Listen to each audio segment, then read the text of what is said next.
Oi, eu sou a Alice e eu e minha colega Ana Clara iremos apresentar o artigo Economia Comportamental e Seguros de Automóveis, Papel dos Vieses e Heurísticas. É um artigo de Pedro Brandão e Luiz Eduardo Afonso, de 2022. O seguro ele é uma técnica de gerenciamento de risco que tem como objetivo evitar a redução do bem-estar se houver a possibilidade de perda diante de um cenário de incerteza. Até algum tempo atrás, a compra de seguros ela seguia os pressupostos da racionalidade plena. Porém, foi observado a partir de estudos que a economia comportamental seria mais adequada. E essa mudança teórica da racionalidade plena para a economia comportamental, ela surgiu a partir da publicação do artigo Teoria do Prospecto, uma análise da decisão sob risco, elaborado por Daniel Kahneman e Amos Tversky no ano de 1979. Nessa teoria, é revelado que em situações de risco, as pessoas costumam tomar decisões de acordo com os aspectos psicológicos e emocionais, e isso contraria a racionalidade da microeconomia tradicional. O Kahneman e o Tversky, eles retratam que as pessoas tendem a reagir a perdas e ganhos de forma diferente, porque o sentimento relacionado à perda ele é muito mais intenso do que o sentimento ligado ao ganho. E as pessoas que se encontram numa situação de ganho, elas tendem a se arriscarem menos do que aquelas que estão numa situação de perda. Estas, inclusive, são mais propensas a assumirem riscos como uma forma de reduzirem o sentimento de perda. Posteriormente, Thaler e Susten criaram o conceito de nudges, que são estímulos capazes de mudar o comportamento das pessoas, mantendo o poder de escolha e reduzindo os custos. E é nesse sentido que a economia comportamental ela se tornou fundamental para as seguradoras e para os consumidores na hora de escolher um seguro de automóvel, principalmente pelos efeitos de ancoragem, enquadramento e franquia que vão ser analisados no decorrer do artigo. A partir da fundamentação teórica, se observa que o artigo ele se baseia principalmente nos trabalhos do Kahneman e do Tversky. E sobre as heurísticas, no artigo, a tomada de decisão ela acontece em duas etapas, a fase de edição e a fase de avaliação. E a aplicação de ambas as fases é muito importante para entender como é feita as escolhas. Na fase de edição, o indivíduo ele faz uma análise preliminar das opções. Essas opções elas são organizadas, são reformuladas e só depois é tomada a decisão. Já na fase de avaliação, o indivíduo ele determina um valor a cada prospecto de acordo com as informações disponíveis. Na expressão um prospecto, ele é um contrato que pode apresentar um resultado XI e probabilidade PI. Se não existir risco, o prospecto X é igual a X. Já numa função de pesos, as pessoas elas tendem a dar maior peso àqueles eventos de baixa probabilidade. Sobre os vieses e sua incidência sobre as decisões, é na fase de edição que mais se identifica os efeitos dos vieses, e os mais observados são o de enquadramento, o de ancoragem e o de certeza. Enquadramento é quando as pessoas tendem a reagir de forma diferente para uma mesma situação, dependendo da forma que essa situação é apresentada. Um exemplo clássico é a doença asiática. O problema da doença asiática, que é uma situação hipotética de uma epidemia, de uma doença incomum, e que há uma possibilidade de morrerem 600 pessoas. São apresentados dois grupos e a cada grupo 2 tratamentos. No primeiro grupo, o tratamento 1, 200 pessoas seriam salvas. No tratamento 2, a probabilidade de 1/3 de todas as 600 pessoas serem salvas e 2/3 de ninguém ser salvo. Nesse primeiro grupo, 72% preferiram o método 1 e 28% o método 2. Já no segundo grupo, o tratamento 1, 400 pessoas morreriam. Já no tratamento 2, a probabilidade de 1/3 de ninguém morrer e 2/3 de todas as 600 pessoas morrerem. As pessoas escolheram, os entrevistados, 22% o método 1 e 88% o método 2.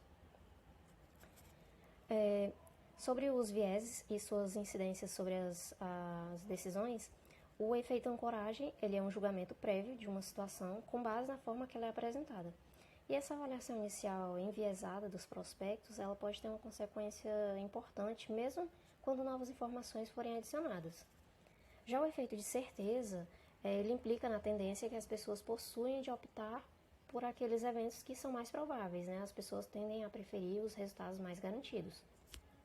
O exemplo é o paradoxo de Alais.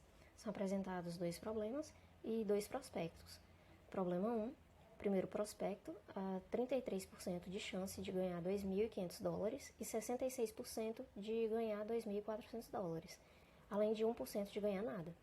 Já o segundo prospecto é um ganho certo de $2.400 e, segundo as respostas dos entrevistados, 82% preferiram o segundo prospecto. Já no problema 2, primeiro prospecto, 33% de chance de ganhar $2.500, 67% de ganhar nada. Já no segundo prospecto, 34% de ganhar $2.400, 66% de ganhar nada. 83% dos entrevistados preferiram o primeiro prospecto. Seguros e economia comportamental.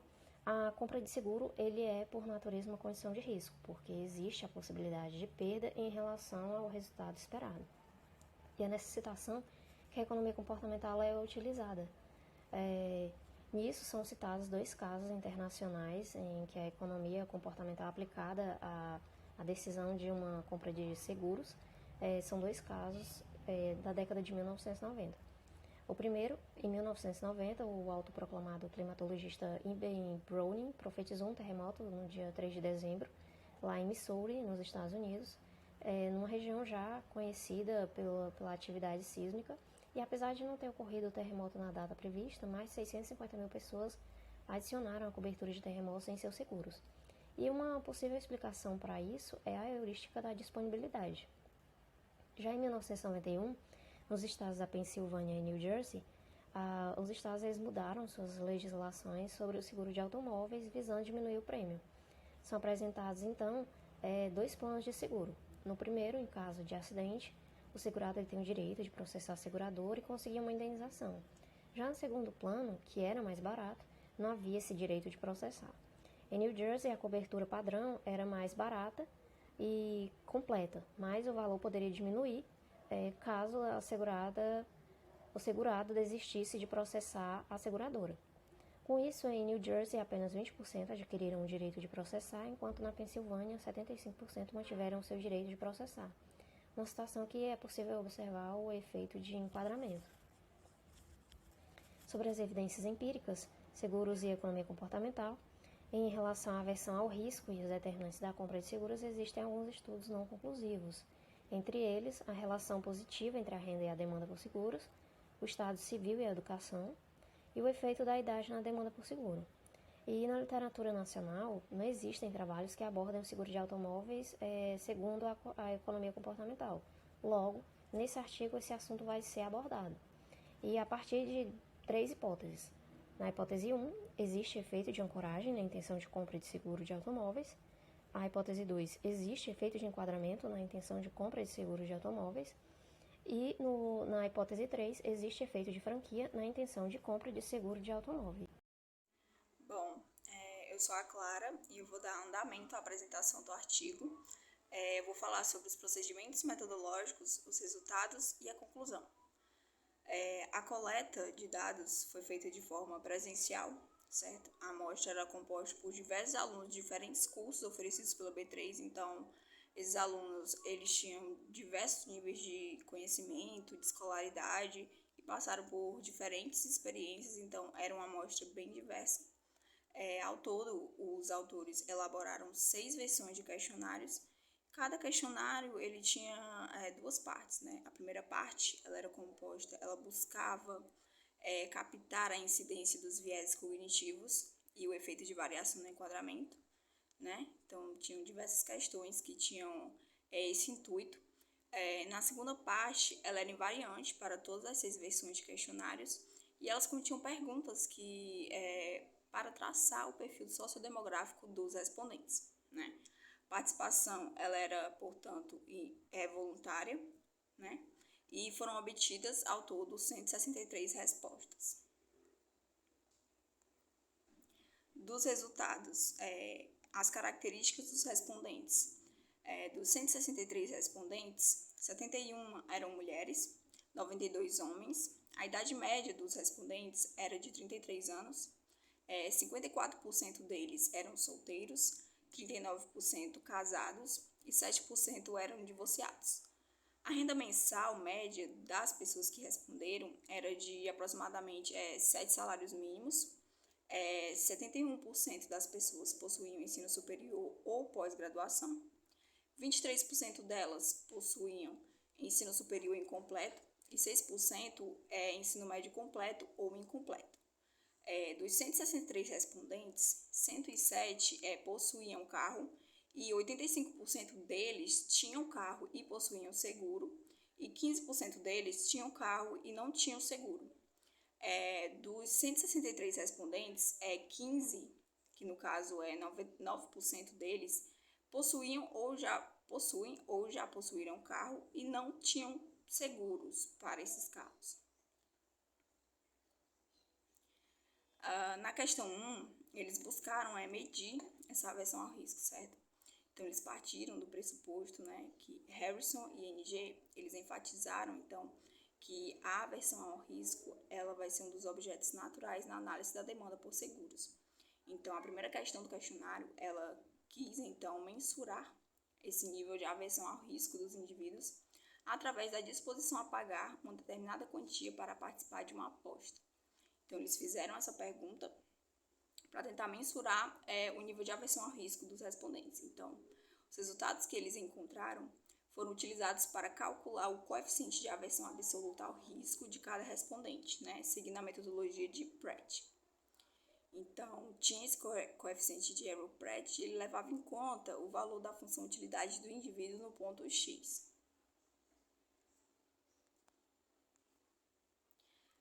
Segundo Eisenhower e Ventura, a função utilidade seria dada por essa fórmula 2, né, que levaria em conta a riqueza do indivíduo e o valor que o indivíduo pagaria para participar da competição de cara ou coroa, né? Conforme foi proposto por Cruz, é possível expandir essa função utilizando uma série de Taylor de segunda ordem e utilizar essa expansão como uma aproximação da utilidade esperada no cálculo do coeficiente de Arrow-Pratt, né? Por fim, ele multiplica o coeficiente de Arrow-Pratt pelo valor médio da faixa da renda mensal reportada pelos indivíduos, né, que foi cerca de 7 salários mínimos. Isso foi feito para ponderar a medida de risco com base na proporção de renda dos indivíduos que estão dispostos a pagar para participar da loteria. Esse procedimento ele foi feito para evitar o problema da associação do risco com a riqueza. Então, os resultados encontrados foram postos nesse gráfico e a gente pode ver que 51% dos respondentes eles vão se encontrar entre a faixa de 0 e 2 do coeficiente de Arrow-Pratt, né? Então, isso vai corresponder a uma leve aversão ao risco. Então, um pouco mais da maioria das pessoas possuem uma leve aversão ao risco. E 74% delas, que compreende as faixas que vai de 0 a 4, tem um grau de leve a moderado de aversão ao risco. Então, esses resultados eles vão seguir o esperado pelos seres humanos, porque, segundo Levy, os indivíduos que desejam a perpetuação de seus genes por meio de seus descendentes, eles têm, por instinto, suas atitudes guiadas pela aversão ao risco de suas ações. Então, o ser humano ele ser avesso ao risco é algo instintivo, é algo que vem desde lá o começo. Então, a preferência por uma aversão relativa ao risco, ela pode ser interpretada como uma heurística evolucionária, certo? Que foi desenvolvida para maximizar a probabilidade de sucesso na perpetuação da linhagem. Então, após a análise de aversão ao risco de todos os respondentes, os autores eles vão dividir em 3 recortes. Eles vão analisar a aversão ao risco por faixa etária, por gênero e por estado civil.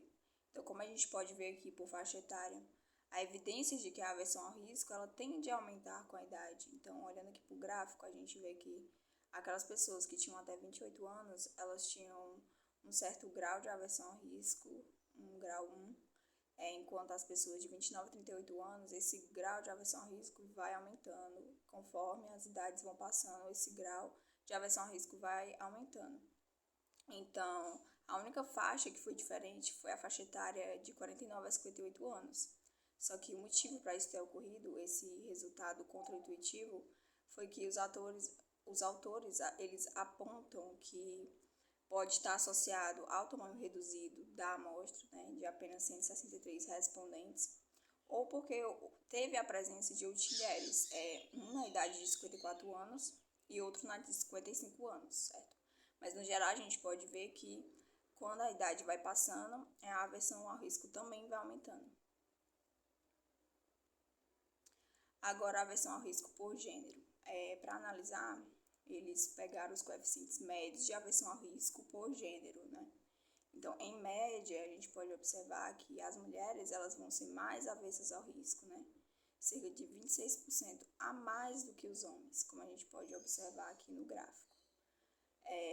Esses resultados das mulheres tenderem a ser mais avessas ao risco, eles podem ser observados aqui no Brasil, né?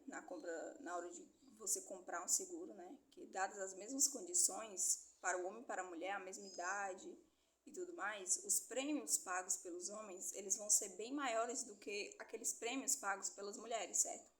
Isso acontece porque há aquele entendimento de que as mulheres, elas tendem a tomar atitudes menos arriscadas, certo? De forma geral, né? E segundo Borgans, Heckman e Majors, eles vão sugerir que uma possível explicação para essa diferença de gênero é que a percepção de risco pode estar relacionada a traços cognitivos e também não cognitivos. Então, diversos fatores podem influenciar essa maneira, essa forma geral do homem e da mulher se comportarem, certo?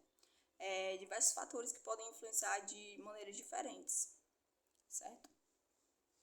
Então, em relação à aversão ao risco por estado civil, na literatura, há evidências de que o casamento ele pode estar associado a menor propensão a risco, né? Então, a gente pode observar aqui que os indivíduos casados e divorciados, eles apresentam uma aversão ao risco que é bem maior do que os indivíduos solteiros, certo? Então, a aversão ao risco dos solteiros, ela vai ser 26% menor do que a dos casados e 27% menor do que a dos divorciados. Parte desses resultados dos casados e divorciados tenderem a ser mais avessos ao risco, de que pode estar relacionado também com a faixa etária, porque essas pessoas, elas tendem a ter uma idade maior. A média da idade dos casados e divorciados é de 42 anos, enquanto a média dos solteiros é 26 anos. E como a gente viu, a aversão ao risco, ela também está muito ligada com a idade. Quanto mais velho, mais avesso ao risco. Agora, na segunda questão, ele vai testar a existência do efeito ancoragem. Então, ele vai testar a influência da heurística da disponibilidade, testando a existência do efeito ancoragem, certo? Então, ele vai apresentar um questionário, né? Vão ser oferecidos 2 coberturas de seguro, né? Contra acidentes, contratos de violência ou a combinação de ambas, e vai ser apresentado uma cidade. Então, cada questionário vai ser uma cidade diferente. Então, as pessoas que receberam a cidade do Rio de Janeiro, você mora no Rio de Janeiro, quanto você estaria disposto a pagar por um seguro contra acidentes? As pessoas respondiam. E contra seguros, contratos de violência, as pessoas respondiam. Então, as respostas encontradas foram que, quando a cidade do Rio de Janeiro era associada ao seguro contra a violência, as pessoas tendiam a pagar valores muito mais altos caso a cidade do Rio de Janeiro fosse associada ao quanto que elas pagariam por um seguro contra acidentes. Por exemplo, a gente pode olhar aqui no gráfico. As pessoas tenderiam a pagar valores muito maiores quando a cidade era Rio de Janeiro e quando ela era associada à violência, certo? Então, a gente pode ver aqui que há evidência de que a ancoragem ela é importante na aquisição de seguros, certo? Então, quando a gente for comparar a violência sendo associada à cidade de Santa Catarina, os valores que as pessoas estariam dispostas a pagar por esses seguros estando lá não seriam tão alto quanto elas estivessem no Rio de Janeiro. Então, a todo momento, a mídia, ela disponibiliza, ela associa que a cidade do Rio de Janeiro, ela é muito associada à violência. É isso que a maioria das pessoas pensam. Então, elas acabam que associando muito a violência àquela cidade. Então, na hora de escolher um seguro, elas tenderiam a pagar um valor muito mais alto por um seguro contra atos de violência, certo? Então, a gente pode ver aqui que há evidências de que a heurística da disponibilidade nas respostas, portanto, a gente não pode rejeitar a primeira hipótese, que diz que o efeito de ancoragem na intenção de compra nos seguros altos, ele existe, né? Isso traz consequências negativas, né? Porque pode haver uma análise inadequada dos riscos, você coloca o risco lá em cima, sendo que não precisava ser tão alto assim, o seguro não precisava ser tão caro assim. E também isso aumenta significativamente o valor do seguro cobrado nessas regiões e o valor também do seguro que as pessoas percebem. E as seguradoras, elas podem acabar se aproveitando disso para cobrar valores muito mais altos do que aqueles valores que deveriam ser. Agora, na terceira questão, eles queriam analisar o efeito de certeza e o efeito de enquadramento. Então, esse efeito de enquadramento seria a forma como uma pergunta é apresentada, ela pode afetar a resposta das pessoas. Então, eles elaboraram duas versões de questões. Na primeira, eles apresentam o valor do automóvel e sua probabilidade de roubo, e ainda eles oferecem 4 apólices de seguros, com franquias decrescentes e prêmios crescentes. Os respondentes teriam, então, que ordenar as apólices de acordo com suas preferências, certo? E na questão 2, eles apresentam apenas duas alternativas, né, que não se referiam às apólices de seguro, mas às escolhas sob incerteza. As respostas que vão ser encontradas, elas vão apontar que há incidência do efeito de enquadramento na intenção de compra do seguro alto, certo? Então, as respostas encontradas não vai permitir que a gente rejeite a hipótese 2, certo?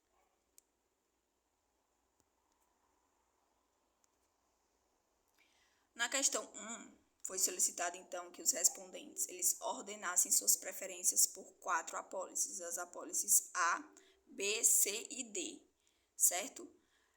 Então, eles tinham que dar notas para cada apólice e as notas que iam de 1 a 3, elas significariam uma nota baixa, as notas que iriam de 4 a 7 seriam uma nota média e as notas de 8 a 10 seriam as notas altas. Então, esses 4 gráficos mostram a forma como as pessoas ordenaram suas preferências, né, de forma a atração delas por cada apólice. Então, a gente vê que a apólice A, B e C, elas vão ser apólices que possuem prêmio e franquia, ou seja, apólices que possuem perda certa e perda incerta. Ou seja, essa perda certa vai ser o valor do prêmio, que é aquele valor que você tem que pagar ao contratar um seguro. E o valor da franquia, ela vai ser uma perda incerta, porque você só vai ter que pagar o valor da franquia caso o sinistro seja acionado. E enquanto a apólice D, ela vai ser uma apólice que só vai possuir prêmio, ou seja, ela vai possuir apenas uma perda certa. Os resultados que foram encontrados foi que a apólice A e D, elas vão ser as mais atrativas, certo? Elas vão ser as apólices que têm mais notas altas. A apólice A possui 38% de notas altas, que é esta que está sendo representada pelo gráfico amarelo, e a apólice D, ela vai possuir 42% de notas altas, que é essa apólice do gráfico roxo. Só que comparando as duas, a apólice mais preferível, que teve mais número de notas altas, foi a apólice D, aquela apólice que apresenta apenas aquela perda certa, certo? Então, os indivíduos, verificaremos que os indivíduos eles vão se sentir mais atraídos pela apólice que apresenta apenas a perda certa, ou seja, aquela apólice que tem apenas o pagamento do prêmio, embora esse prêmio ele seja um prêmio bem maior do que o prêmio cobrado pelas outras apólices, certo? Por isso, as pessoas vão preferir a apólice D. Então, aqui é comprovado o efeito de certeza, em que o indivíduo ele vai ser mais atraído por resultados certos frente a cenários apenas prováveis, né? Embora o prêmio pago no seguro da apólice D seja bem maior do que os outros. Agora, na questão 2, eles reduzem as escolhas das pessoas a apenas 2 apólices, as que foram as mais preferíveis na questão anterior, que no caso foram as apólices A e a apólice D, certo? Então, nesse caso aqui, os resultados, eles foram alterados. As pessoas preferiram, 62% das pessoas preferiram a apólice A, o contrário da questão passada, né? Então, eles dizem que o interesse pela apólice de maior risco, que no caso é a apólice A, porque ela tem uma perda certa de valor pequeno, porém uma perda incerta de valor muito alto, ou seja, a franquia dela é bem maior, foi de 24% maior do que a apólice D, que é uma apólice de menor risco, né, que apresenta apenas uma perda certa, mas com um valor maior do que a perda certa da alternativa A, né? Ele diz que isso pode ter acontecido porque na questão passada pode não ter havido uma aversão ao risco, certo? Mas que a aversão ao risco ela pode ter sido influenciada pelos cenários que foram apresentados na questão passada, certo? Então, a arquitetura de escolhas ela vai influenciar as escolhas dos respondentes, certo? Então, devido a uma mudança no enquadramento, quando foram apresentadas 4 apólices, a resposta foi uma, as pessoas preferiram aquela resposta que tinha certeza de o valor que ia perder. Já nesse caso, quando foram apresentadas apenas 2 apólices, as pessoas preferiram aquela apólice de maior risco. Então, devido a essa mudança de enquadramento, né, ocorreu uma inversão das preferências sobre as opções. Então, isso corrobora o efeito de enquadramento na hora de você escolher um seguro alto. Então, isso permite a gente não poder rejeitar a hipótese 2. Então, na questão 4, eles irão verificar o efeito de certeza e o efeito de franquia. A franquia que ela é entendida como uma forma como a seguradora tem de compartilhar os riscos com o segurado, né? Então, os indivíduos eles vão tender a evitar apólices com franquia, mesmo que elas sejam mais vantajosas, né? Porque a franquia ela vai ser interpretada como uma perda financeira adicional, além daquele pagamento pelo prêmio, né? Então, podemos constatar aqui o efeito franquia, não permitindo a gente rejeitar a terceira hipótese, que diz que existe efeito franquia na hora de você escolher por um seguro alto. Então, as seguradoras elas vão ter que encontrar formas de fazer com que seguros com franquia eles passem a ser aderidos, né? Então, elas podem apresentar essa franquia de outras formas para evitar essa rejeição.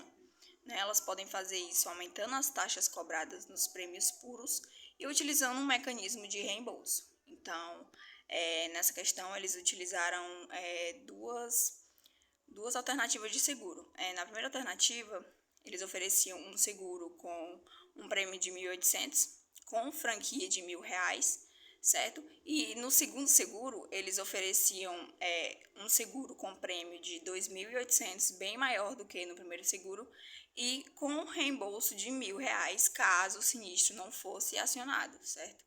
Então, a maioria das pessoas escolheu aquela apólice de seguro que oferecia a franquia, certo? Por que isso aconteceu? Porque esse seguro com reembolso, embora ele tivesse um reembolso de R$ 1.000, ele apresentava um prêmio bem maior, certo? Então, gerou aquela sensação de uma perda mais imediata nas pessoas. Então, 45% das pessoas preferiram aquele seguro que tinha franquia, certo? Do que aquele seguro que poderia haver um reembolso, certo? Então, aqui foi constatado mais uma vez o efeito certeza, ou seja, uma preferência expressiva pelaquela apólice com a menor perda certa, certo? Aquela apólice com o menor prêmio. As considerações finais. Então, a gente pode ver que a compra de seguro ela vai ser uma decisão sob risco. A aquisição de seguros ela vai ser, então, o resultado de um processo complexo em que os fatores comportamentais desempenham um papel importante nas decisões, certo? Então, dessa forma, analisar a tomada de decisões sobre seguros altos, elas foram utilizadas metodologias embasadas em fundamentos da economia comportamental, né?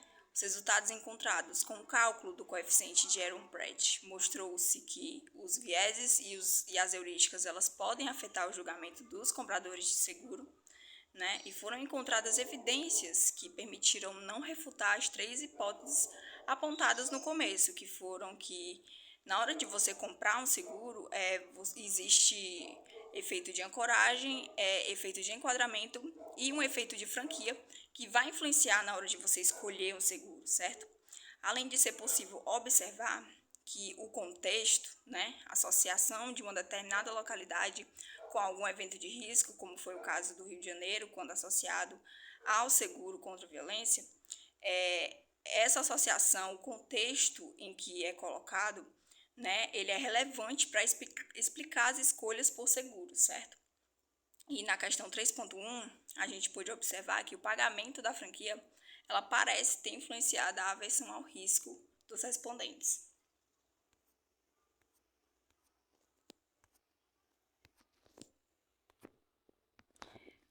Então, conscientes ou não, esses vieses e heurísticas, eles vão influenciar a aquisição de seguros de forma não ótima, certo? Incompatível com os elementos de risco, muitas vezes. Você não vai levar realmente em conta se realmente é um risco, certo? Muitas vezes você vai levar em conta os vieses. Em particular, os resultados do efeito franquia, eles dão margem ao argumento de que a arquitetura de escolha adequada, ela pode aumentar a eficiência de mercado, reduzindo as escolhas subótimas por parte dos consumidores, né? A compreensão mais adequada dos padrões da demanda por seguro, ela pode fazer com que os ofertantes eles melhorem seus resultados por meio de um direcionamento mais preciso de seus gastos. E ele também pode fazer com que as firmas explorem o papel dos viés na aquisição de seguros, o que pode ser bom ou ruim para os demandantes. Os reguladores, esse conhecimento, ele vai ser importante para tentar proteger os consumidores e fazer com que o mercado funcione de maneira mais adequada. Então, esse estudo, ele apresenta algumas limitações, como o tamanho reduzido da amostra, certo? Também o fato da maioria das perguntas ser referente a escolhas hipotéticas e também por ter sido abordado apenas uma forma de seguro, né, que foi o seguro de automóveis, certo? Reduzindo a eventual generalização dos resultados, dado que o perfil dos demandantes de outros seguros podem ser distintos, né? E ele também fala que estudos posteriores podem empregar bases de dados reais das seguradoras, né, aumentando a base de dados de indivíduos e do período analisado, e também fiquem abertos à extensão do artigo para outras espécies de seguros. Certo? Então é isso. Obrigada.